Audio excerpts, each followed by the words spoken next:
Hello campers and bushcrafters. I'm Donnie Pavlini. Without a doubt, all day and half the night, Donnie Pavlini Outdoors. Today, we're going to continue with episode number 4 of our primitive camping series, learning how to from the ground up. And I would be very irresponsible if I didn't call to order a safety meeting.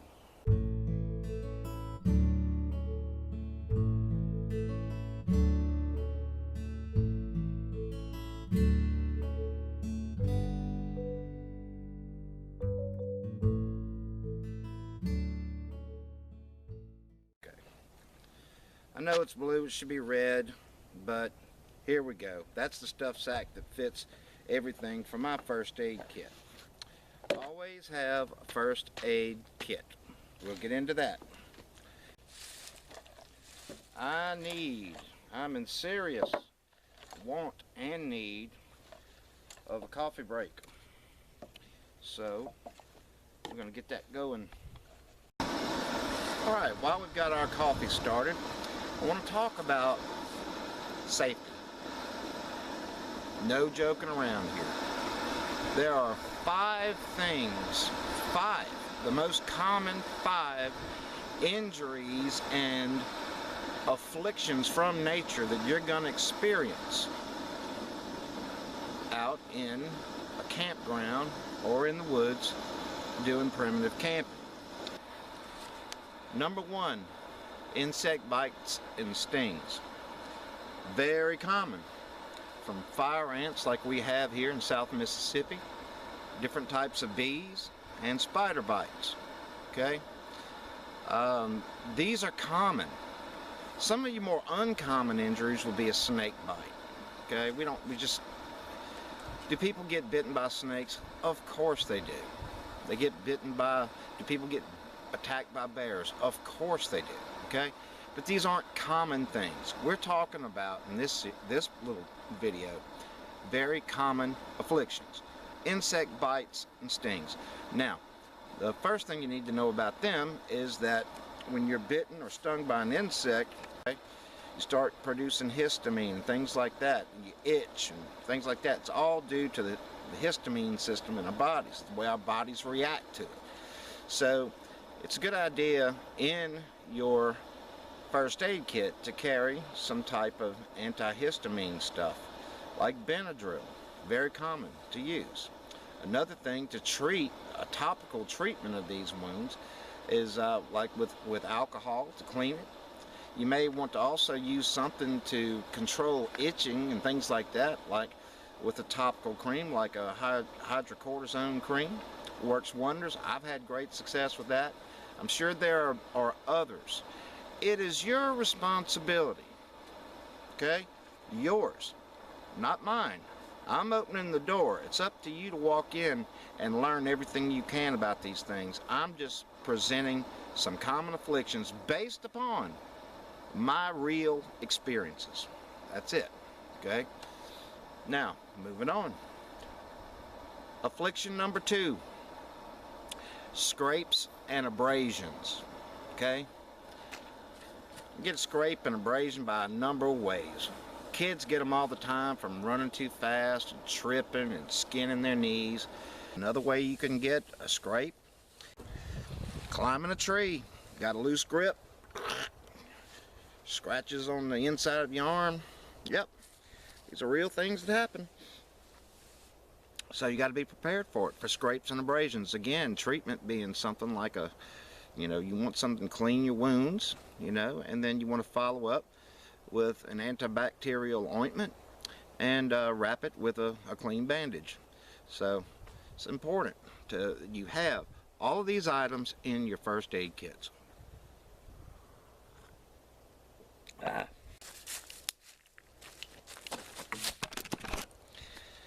Number 3, stumbles and falls.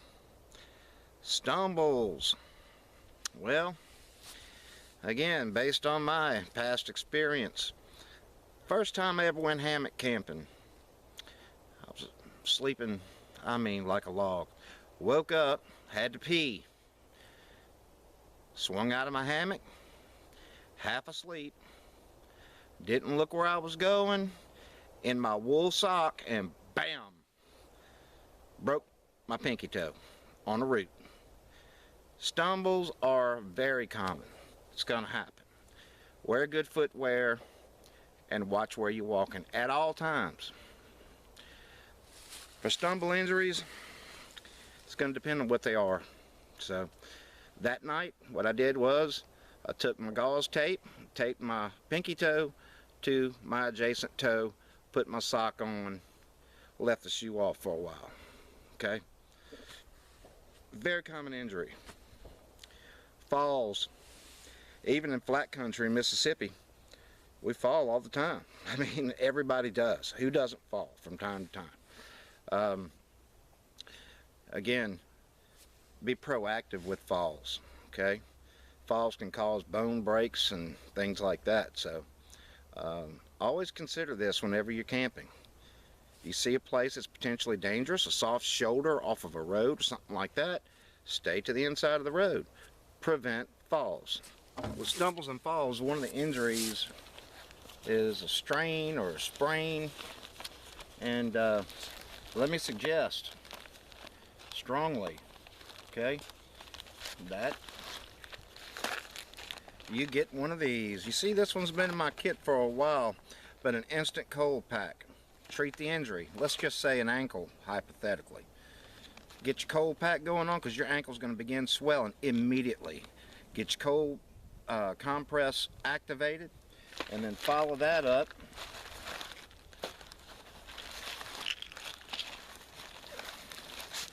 with an ace bandage. Get that thing around there, not too tight but firm, so that you can keep that cold on there, control that swelling, and get to where you can have medical attention or just get home. That'll be the end of your camping trip. I'm going to look at a few things that I have stored in my first aid kit. Not that mine is the standard of excellence, but I've got a few of the bases covered.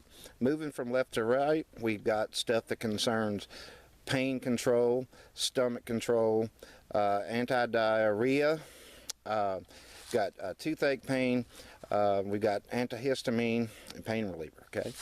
Then we've got for boo-boos. What I mean by boo-boos: cuts, scrapes, things like that.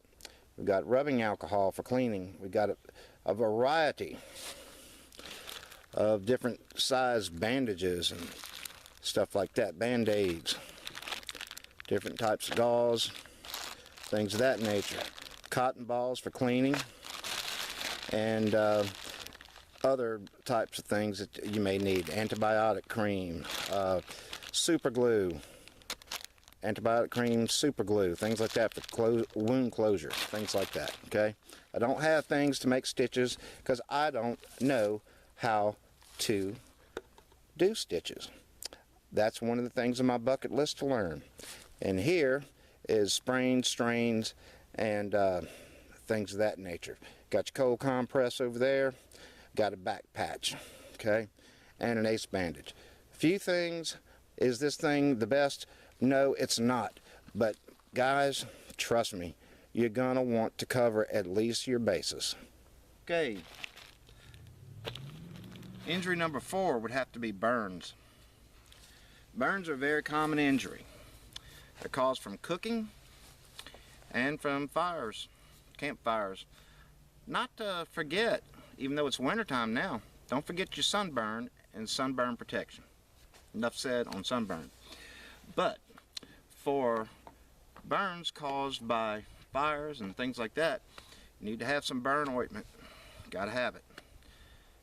What do you do with burn? Treating a burn. First thing you want to do is decontaminate it. I don't care if it's a burn, if it's dirty. You got to clean the area, apply a burn ointment of some kind, wrap it in a clean bandage, and seek medical attention, especially for your bad ones. Okay, burns are very common. My son, when he was about 4 years old, maybe 3, probably 3, we were camping, and your campfire, when it dies down and it ashes over, it doesn't reveal the live coals that are still in there. Well, him being a little fella, you know, and curious, he walks across barefooted. Bad dad, I guess, summertime, but anyway, he walked across barefooted, and instead of you know, getting out of the way, he froze for a second, just a couple of seconds. That couple of seconds gave him a 2nd-degree burn on the bottom of his foot. And so then he jumped off, of course. But anyway, so yeah, these things happen. So parents, if you have children, please watch them around campfires and cooking stoves. Burns are very common. The final thing you have to watch out for: common campground afflictions, okay, to your body. It's got to be cuts. Cuts are caused by a number of things, like axes, tomahawks, and hatchets. Although tomahawks usually aren't very common to a novice camper, but hatchets are. Little camp axes. Camp knives, okay? Camp knives.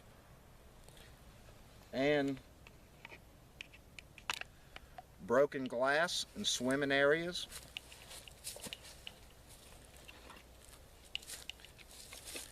And saws. A saw will get you. Saws are sneaky. These suckers they'll hang up on something, drop, or whatever. A saw will get you, I promise you. They will. Use great care. Use great care using any cutting tool. With axes, hatchets, and small hatchets, camp axes, okay? Always make sure that they have a sheath on them, okay? If they don't have a sheath, you don't need to bring them. That's an accident waiting to happen, and it will happen just as sure as I know my middle name. A sharp knife will cut you quicker and easier than a dull one. That's just a fact. Here's my finger. Let's see if that thing gets in there. Just a little nick there. Did that sharpening my darn knives. You know, the knife was hair popping sharp. Truth is, a very sharp knife will cut you very easily. That's the downside. But the truth is a sharp knife more safe than a dull knife when it comes to a life-threatening injury or a severe injury? Absolutely. Because, for the simple reason that when you're cutting something, a dull knife, you have to exert so much more force. And when it pops through, or if it comes off, glances off or whatever, and if it hits skin with that kind of force, it's going to wreck it. It's going to shred it. So, yeah, a sharp knife requires less force and you have more control. So don't go out with a dull knife. Guys, thank you for stopping, taking a pause to look at these 5 most common physical afflictions that you can experience when primitive camping. Remember, it's your responsibility to watch out for both yourself and your family when it comes to safety out here in the woods. Woods is a great place to be, I gotta tell you, and always it's worth it coming out. But there are real dangers that you have to watch out for. So learn first aid, build a first aid kit, buy a first aid kit, a cheap one, take everything out of it and do a dry run. Apply ointments, band-aids, learn how to put a dressing on, okay? Learn how to activate a cold pack and a hot pack, okay? Do these things so that when you get out and the real need arises, you'll be ready. So guys, from Donnie Pavlini Outdoors to you and yours, be safe, and we'll see you in the woods. Take care.